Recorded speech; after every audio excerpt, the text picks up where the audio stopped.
இன்றைக்கி என்னோட பேபிக்கு என்ன மீல் பிளான் ஃபாலோ பண்ணியிருக்கேன்னு பார்த்துடலாமா. பிரேக்ஃபாஸ்ட்டுக்கு முன்னாடி வந்துட்டு நட்ஸ் எல்லாம் சொக் பண்ணி வச்சுருந்தேன் நைட்டே.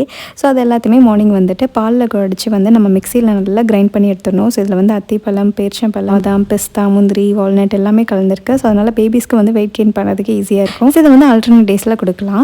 வீட்டில் பொங்கல் எப்போதுமே மில்லட்டில் தான் செய்வோம். ஸோ எங்களுக்குமே அதுதான். இன்றைக்கி வந்து குதிரைவாலியில் வந்து பொங்கல் செஞ்சு கொடுத்துருந்தேன். எப்போதுமே வரகுல செஞ்சு கொடுப்பேன். இந்த வாட்டி வந்து குதிரைவாலியில் ட்ரை பண்ணியிருந்தேன். மேக்ஸிமம் அவனுக்கு வந்துட்டு மார்னிங் சம்பா புட்டு வந்து ரெடி பண்ணி கொடுப்பேன். ஸோ அது வந்து நார்மலாக ஒயிட் சுகர் சேர்க்காம தேங்காய் பால் இல்லை அப்படின்னா ஒயிட் மில்க் வந்து சேர்த்துப்பேன். கிளைமேட் வந்து மாறிட்டே இருக்கனால நுங்கு வந்து அப்பப்போ வந்து கொடுத்துப்பேன். ஆஃப்டர்நூன் வந்துட்டு பாலாக்கீரையில் வந்து கடையல் மாதிரி ரெடி பண்ணி அதை வந்து பருப்பு கூட வச்சு சேர்த்து கொடுத்துருந்தேன்.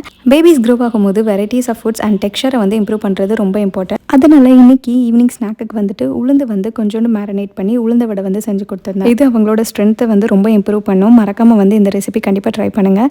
அண்ட் நைட்டு டின்னருக்கு வந்துட்டு மினி இட்லி வந்து பிளான் பண்ணியிருந்தேன். கூட வந்து டச்சிங்க்கு வந்து சாம்பார். ஸோ பச்சை மிளகாலாம் மட்டும் சேர்த்துட்டு காரப்பொடி வந்துட்டு எங்களுக்கு வந்து லேட்டராக சேர்த்துப்பேன். ஸோ இந்த மாதிரி தனியாக பேபிஸ்க்கு எடுத்து வச்சுட்டு கொடுக்கலாம். உங்களுக்கு காரமும் கம்மியாக இருக்கும்.